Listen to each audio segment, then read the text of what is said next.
Megastar Chiranjeevi గారి cinema చేయాలంటే చాలా ఎనర్జీ కావాలి, చాలా అంటే ఎంతో చేయాలంటే ఫ్యాన్స్ ఫాలోయింగ్ ఎక్కువ అండి, మైలేజ్ ఎక్కువ, ప్రతి పాట రీచ్ అవ్వాలి. కానీ దీంట్లో నాకు మోర్ సెంటిమెంటల్ సాంగ్స్ ఎక్కువ అయిపోవటం వల్ల రెండు సాంగ్స్ హబీబీ అండ్ ఇంకోటి మిస మిస మెరుపుల మెహబూబా, ఇది ఈ రెండు సాంగ్లు కొంచెం చిరంజీవి గారి స్టైల్గా బ్రేక్ డాన్సు, ఒక new trend of song. Habibi అయితే ఇప్పటికీ నేను యుఎస్లో కానీ ఎక్కడ షోస్లో పాడినా కూడా వన్స్ మోర్లు అదే డ్యాన్సులు అందరూ, హబీబీ ఆ మూమెంట్ కూడా అందరూ అక్కడ వేస్తుంటారు అనమాట, అంత పాపులర్. అంటే ఒక థీమ్ లారెన్స్ గారు చేశారు, అది ఒక కొరియోగ్రఫీ, ఒక థీమాటిక్గా ఒక దాని ఏమంటారు థీమ్ స్టెప్స్ అనమాట, ఒకే స్టెప్స్ అలా కంటిన్యూ అవుతుంటుంది. ఆ తర్వాత చిరంజీవి గారి సినిమా అన్నింటిలో ఫాలో అయ్యారు ఆ ప్యాటర్న్ అనమాట. So I'm really happy. My megastar cinema the last cinema నేను చేసింది, Hitler is a last film. తర్వాత చెప్తాం, ఫస్ట్ హిట్లర్ అయిపోతే ఇంకా చాలా ఉంది చెప్పండి. హిట్లర్ అంటే చిరంజీవి గారికి నేను చేసిన లాస్ట్ సినిమా హిట్లర్. తర్వాత మళ్ళీ మాకు కుదరలే మా కాంబినేషను. బట్ ఎంతో వైభవంగా మన 100 days ఫంక్షన్ వచ్చి ఒంగోలులో చేశారు. నేను ఆ ఫంక్షన్కి వెళ్ళలేకపోయాను. టు బి ఫ్రాంక్లీ నేను ఐఎమ్ సిక్ అనమాట. అప్పటికి నేను మా అత్తగారు ఊరికి వెళ్ళి నెల్లూరు నుండి అక్కడ నుండి దగ్గరే ఒంగోలు. సరే వెళ్దాం అనుకుంటే నా వల్ల కాలేదు, ఫుల్ చాలా నీరసం అయిపోయి అనేబుల్ అనమాట, వెళ్ళడానికి వీలు పడిన పరిస్థితుల్లో నేను వెళ్ళలేదు. చెప్పాను నేను రావట్లేదు మోహన్ గారు అని చెప్పేసి. కానీ పెద్ద ఫంక్షన్ అది, ఒక మెయిన్ టెక్నీషియన్ లేకపోవడం నేను ఇప్పటికీ ఈ రోజుకి బాధపడుతున్నాను. ఎందుకంటే ఈరోజు అది నేను రివీల్ చేయాలి మోహన్ గారికి. నేను కావాలని మట్టుకు ఎగ్గొట్టలేదు, నా మీద కోపాన్ని మట్టు పెట్టుకోకండి, హిట్లర్స్ లాగా అందరు హిట్లర్స్ ఆ టైంలో. సో అది మిస్ అయ్యింది. ఆ తర్వాత చిరంజీవి గారి సినిమా నేను చేయలేదు. అఫ్కోర్స్ ఆ టైం వచ్చినప్పుడు తప్పకుండా ఆయనతో వర్క్ చేసే భాగ్యం కలగాలి, కానీ కలిగితే మళ్ళీ నా గుండెలో బీట్ స్టార్ట్ అయిపోద్ది. చిరంజీవి గారి సినిమా అంటేనే అది ఒక భయంగా ఉంటుంది, ఫోబియా. అది ఎలా చేయాలని ఒక ఫస్ట్ భయంగా ఉంటుంది అనమాట. అందువల్ల ఆ భయంతో పుడుతుంది. Is the inspiration. ఏ పాట చేయన్నా, ఏ బీట్ క్రియేట్ చేసినా చిరంజీవి గారే అంటే ఇక అల్టిమేట్. అటువంటి డాన్సర్ ఇంక భారతదేశంలో ఎవడూ లేడు.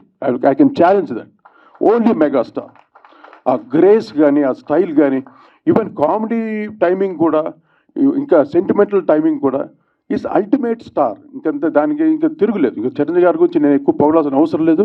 ఎందుకంటే మళ్ళీ ఈ సినిమా చూసి హిట్లర్ని మళ్ళీ ఫ్యాన్స్ అందరూ, మళ్ళీ వాళ్ళ ఫ్యామిలీ, వాళ్ళ పిల్లలు అందరూ వచ్చి మళ్ళీ చిరంజీవి గారిని చూసి భలే ఎంజాయ్ చేస్తారు. మా ముత్యాల సుబ్బయ్య అన్న డైరెక్షన్, ఇప్పుడు మళ్ళీ సుబ్బయ్య గారితో నేను ఒక సినిమా చేస్తున్నాను. ఎందుకంటే సెంటిమెంట్లో కింగ్ అనమాట.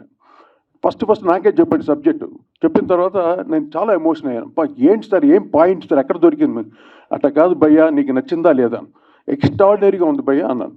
అది తల్లి మనసుని ఇప్పుడు రాబోతున్నాయింది ఆయన కాంబినేషన్లో. మళ్ళీ అది నేనే మ్యూజిక్ చేశాను. నాకు అవకాశం ఇచ్చారు, అంత మంచి సినిమాకి మ్యూజిక్ చేసే అవకాశం నాకు కల్పించిన థ్యాంక్స్ సుబ్బయ్య గారు. Such a lovely wonderful film. ఇంకా ఫ్యూచర్లో రిలీజ్ కాబోతుంది తల్లి మనసు, మా ముత్యాల సుబ్బయ్య గారి కాంబినేషన్లో. తర్వాత మా మోహన్ గారిది మామగారు, ఇంకా మీకు అందరికీ తెలుసు. దాంట్లో అన్ని పాటలు, బావలసయ్య ఎక్కడికో, తర్వాత బావమరిది ఆ సినిమా కూడా అన్ని మ్యూజికల్ హిట్స్.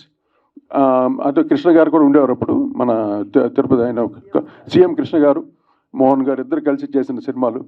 అలాగే మాకు వన్నెర రాజా నాకు చిన్నప్పటి నుండి వాళ్ళు మొదటి నుండి ఒక టీం అనమాట. వీళ్ళందరూ ఒక పెద్ద కారు ఉండేది, ఏదో కాంటెస్టా ఏదో సంథింగ్, అందరు గుంపుగా వచ్చేవారు అనమాట. మోహన్ గారితో ఎవరు సపరేట్గా వచ్చేవారు కాదు, అందరూ ఒక గ్రూప్గా ఒకే కారులో వచ్చి స్టూడియోకి వచ్చేవారు అనమాట. నేను చూడండి, అబ్బాబా వస్తున్నారు గ్రూప్ అనుకోను చిన్నప్పుడు. అంటే అప్పుడు ఆ టైంలో అనమాట, కోల్పాని ఆడియోస్లో. సూపర్. ఆ ప్యాటర్న్ అవన్నీ తలుచుకుంటుంటే అది ఆ వర్కింగ్ ప్యాటర్నే వేరండి ఆ రోజుల్లో. విత్ లైవ్ ఆర్కెస్ట్రా, ఇంత పెద్ద స్టూడియో ఉండేది రికార్డింగ్ స్టూడియోస్లో, ఫుల్ ఆర్కెస్ట్రా తోటి ఆ మ్యూజిక్ చేస్తూ, ఓ మై గాడ్. ఆ ఫీల్ నాకు ఇచ్చింది ఏటీ మోహన్ గారు ఎక్కువ. తర్వాత నా రవికిషోర్. అంటే మ్యూజిక్ని ఎలాగ వాడుకోవాలి, ఒక మంచి టాలెంటెడ్ మ్యూజిషియన్ని ఎలా పిండుకోవాలి, వీళ్ళకే తెలుస్తుంది.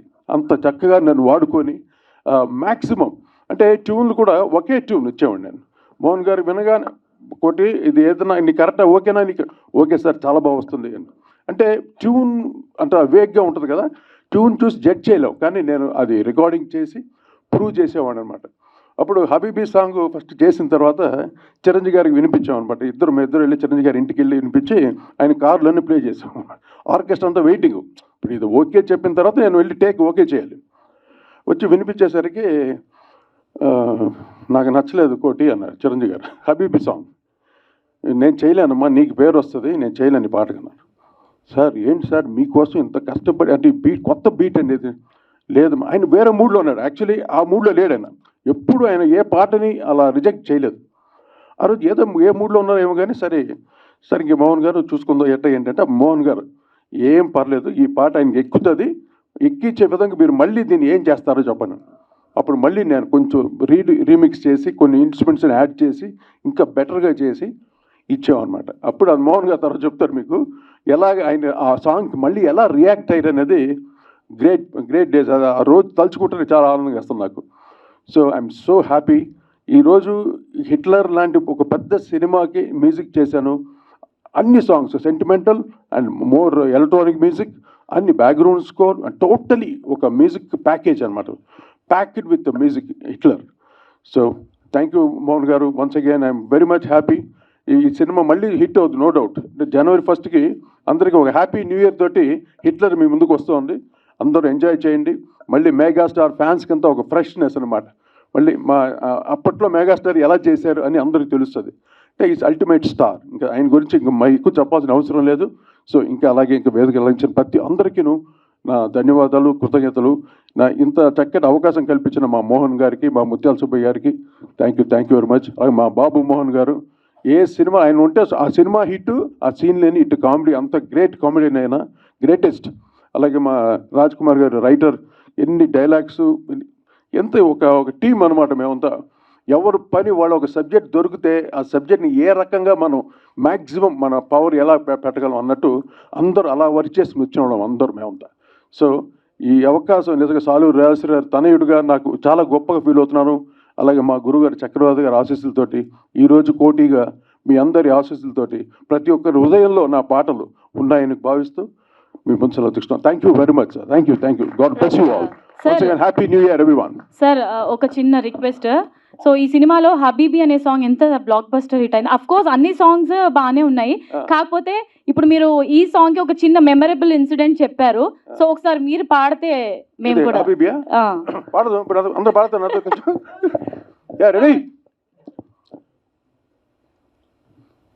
నడక కలిసిన నవరాత్రి, సిగ్గుపడితే శివరాత్రి, తన నాన్న తర నాన్న తరే రా, హబీబీ హబీబీ హబీబీ హబీబీ హబీబీ హబీబీ హబీబీ హబీబీ డింగ్ డంగ్ డంగ్ డింగ్ డంగ్ డింగ్ డంగ్ డంగ్ డింగ్ డంగ్. గిటార్ ఉంటే ఇప్పటికి మంచి కుమ్మేసుడేవాళ్ళం.